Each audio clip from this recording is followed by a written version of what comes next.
ఇక ముఖ్యమంత్రి రేవంత్ రెడ్డికి మున్సిపల్ ఎన్నికల టెన్షన్ పట్టుకుందా? ఉపాధి హామీ సభల పేరుతో పొరపోరు ప్రచారానికి రెడీ అయ్యాడా?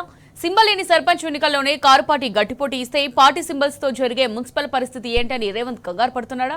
అంటే అవుననే సమాధానమే వినిపిస్తోంది.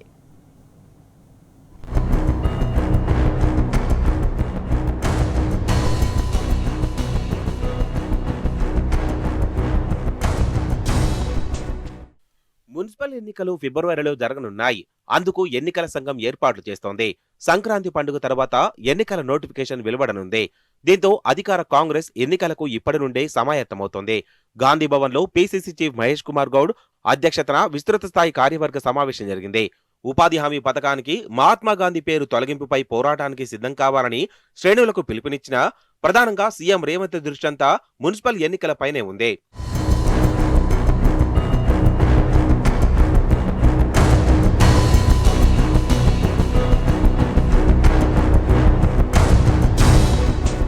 సీఎం రేవంత్ కు పురపోరు ఫికర్ పట్టుకుందన్న ప్రచారం జరుగుతోంది.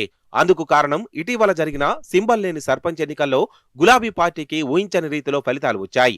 ఎప్పుడూ లేని విధంగా సీఎం రేవంత్ రెడ్డి 6 జిల్లాల్లో బహిరంగ సభలు నిర్వహించినా ప్రజలు కాంగ్రెస్ పార్టీకి షాక్ ఇచ్చారు.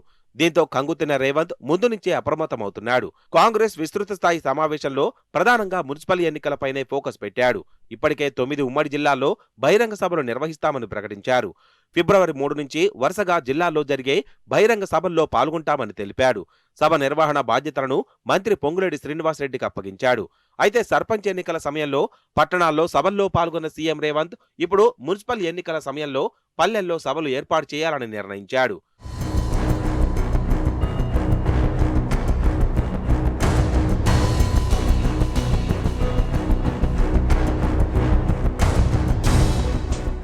అయితే లోకల్ బాడీ ఎన్నికల ప్రచారాన్ని సీఎం రేవంత్ పరోక్షంగా సమర్థించుకున్నాడు.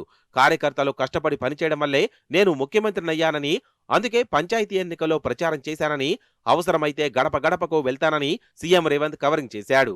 మొత్తానికి మున్సిపల్ ఎన్నికల కోసం ముందస్తుగా అప్రమత్తమవుతున్నప్పటికీ ఫలితాలు ఏ రకంగా వస్తాయో ఉన్న ఉత్కంఠ కాంగ్రెస్ వర్గాల్లో నెలకొంది.